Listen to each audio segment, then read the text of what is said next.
अर्जुन अपनी ही बात कहे चला जाता है। पूछता मालूम पड़ता है कृष्ण से, लेकिन वस्तुतः कृष्ण को ही धर्म क्या है बताया चला जाता है। पूछ रहा है कि अविद्या से मेरा मन भर गया, क्या उचित है क्या अनुचित है उसका मेरा बोध खो गया। लेकिन साथ ही कहे चला जा रहा कि अपनों को मारकर तो जो अन्न भी खाऊंगा वो रक्त से भरा हुआ होगा। अपनों को मारकर सम्राट बन जाने से तो बेहतर है कि मैं सड़क का भिखारी हो जाऊं। निर्णय दिए चला जा रहा है, निर्णय दिए चला जा रहा है और कह रहा है अविद्या से मेरा मन भर गया। दोनों बातों में कोई संगति नहीं। अविद्या से मन भर गया है तो अर्जुन के पास कहने को कुछ भी नहीं होना चाहिए। इतना ही काफी है कि अविद्या से मेरा मन भर गया, मुझे मार्ग बताएं, मैं नहीं जानता क्या ठीक है क्या गलत है। नहीं, लेकिन साथ ही वो कहता है कि ये ठीक है और ये गलत है।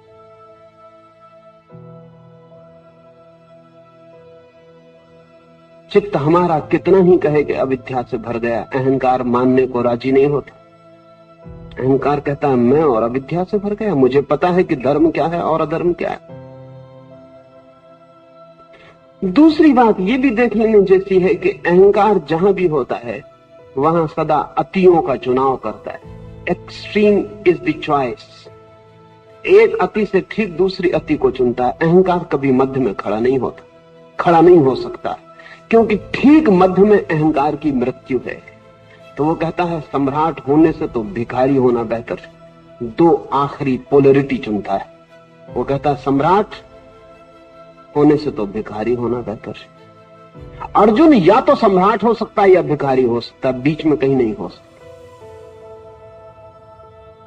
या तो उस छोर पर नंबर 1 या इस छोर पर नंबर 1, लेकिन नंबर 1 ही हो सकता है। ये थोड़ा ध्यान रखने जैसा है। बनस्ता ने कभी कहा कि अगर मुझे स्वर्ग भी मिले और नंबर 2 होना पड़े तो मैं इंकार करता हूं। मैं नर्क में ही रहना पसंद कर लूंगा, लेकिन नंबर 1 होना चाहिए। नंबर 1 होना चाहिए, नर्क भी पसंद कर लूंगा। नंबर 2 भी अगर हो जाता हूं तो स्वर्ग मुझे नहीं चाहिए। क्या मजा होगा उस स्वर्ग में जिसमें नंबर 2 हो गए। नर्क में भी मजा हो सकता है अगर नंबर 1। और इसलिए नंबर 1 होने वाले लोग अगर सब नर्क में इकट्ठे हो जाते हो तो बहुत हैरानी नहीं। दिल्ली से नरक का रास्ता एकदम करीब है। दिल्ली से गए कि नरक में गए, वहां बीच में गैप भी नहीं। वो जो नंबर 1 होने के लिए पीड़ित है, अगर उससे सम्राट होना छूटता हो तो वो तत्काल जो दूसरा विकल्प है वो भिखारी होने का।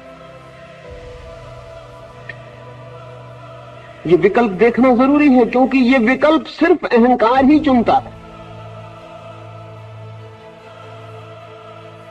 ये विकल्प एक्सट्रीम अति का विकल्प सदा अहंकार ही चुनता है, क्योंकि अहंकार को इससे मतलब नहीं है कि सम्राट बनो कि भिखारी बनो, मतलब इससे है कि नंबर 1।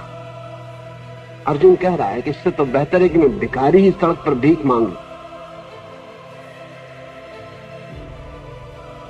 ऊपर से दिखाई पड़ता है कि बड़ी विनम्रता की बात कह रहा है, सम्राट होना छोड़ के भीख मांगने की बात कह रहा है, लेकिन भीतर से बहुत फर्क नहीं।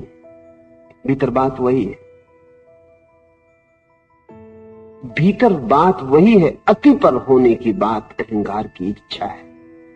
आखिरी पोल पर ध्रुव पर खड़े होने की इच्छा अहंकार की इच्छा है, या तो इस कोने या उस कोने, मध्य उसके लिए नहीं। बुद्ध के मनोविज्ञान का नाम मध्य मार्ग है, द मिडिल वे।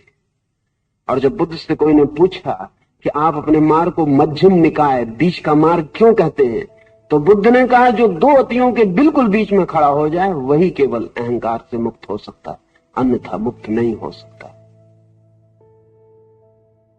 छोटी सी घटना बुद्ध के जीवन के साथ जुड़ी है। एक गांव में बुद्ध आए हैं, सम्राट दीक्षित होने आ गया और उस सम्राट ने कहा कि मुझे भी दीक्षा दे दें। बुद्ध के भिक्षुओं ने बुद्ध के कान में कहा, सावधानी से देना इसे, क्योंकि हमने जो इसके संबंध में सुना है वो बिल्कुल विपरीत। यह आदमी कभी रथ से नीचे नंगे पैर भी नहीं चला। यह आदमी अपने महल में जो भी संभव है सारे भोग के साधनों में डूबा पड़ा है।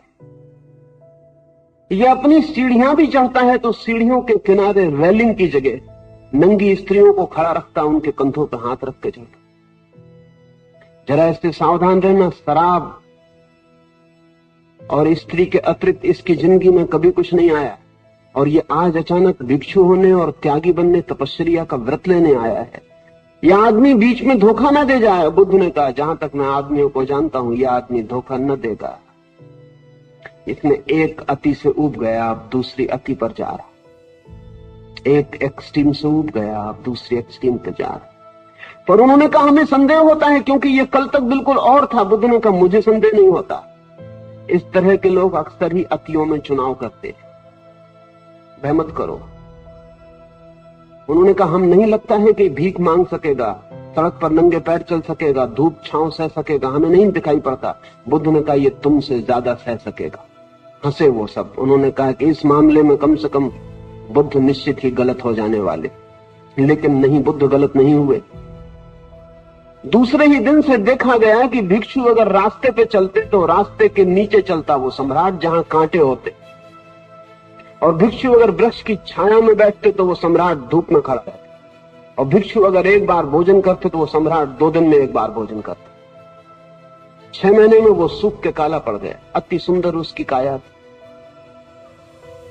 भूख से हड्डियां उसकी बाहर निकल आई, पैरों में घाव बन गए।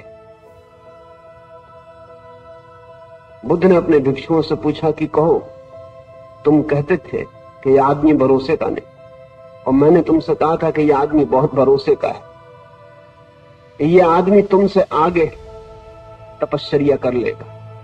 पर वो भिक्षु कहने लगे, हम हैरान हैं कि आप कैसे पहचाने।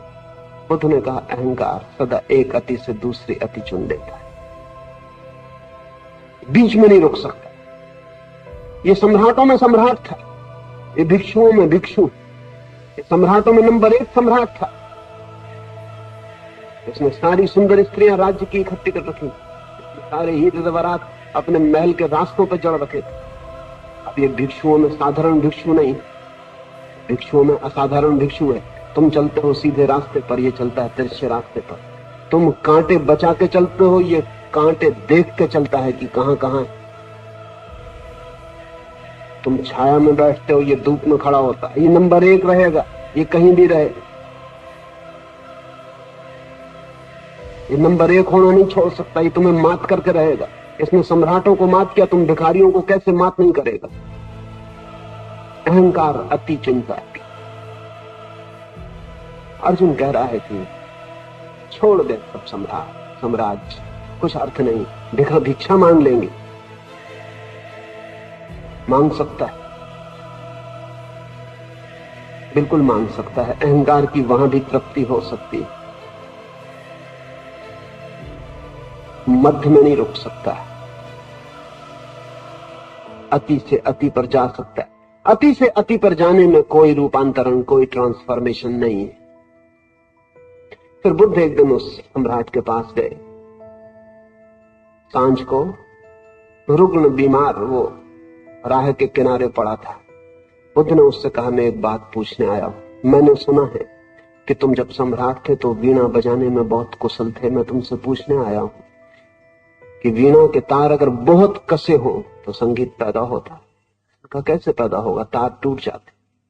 बुद्ध ने कहा, बहुत ढीले हो तार तब संगीत पैदा होता। उस सम्राट ने कहा कि नहीं, बहुत ढीले हो तो टंकार ही पैदा नहीं होती, संगीत कैसे पैदा होगा। तो बुद्ध ने कहा, मैं जाऊं, एक बात और तुमसे कह जाऊं कि जो वीणा के तारों का नियम है, न बहुत ढीले न बहुत कसे, अर्थात न कसे न ढीले, बीच में कहीं, जहां न तो कहा जा सके कि तार कसे हैं, न कहा जा सके कि तार ढीले हैं, ठीक मध्य में जब तार होते हैं तभी संगीत पैदा होता है। जीवन की वीणा का भी नियम यही है। काश अर्जुन बीच की बात करता तो कृष्ण कहते जाओ, बात समाप्त हो गई, कोई अर्थ न रहा। लेकिन वो बीच की बात नहीं कर रहा, वो एक अति से दूसरे अति की बात कर रहा है। दूसरे अति पर अहंकार फिर अपने को भर लेता है।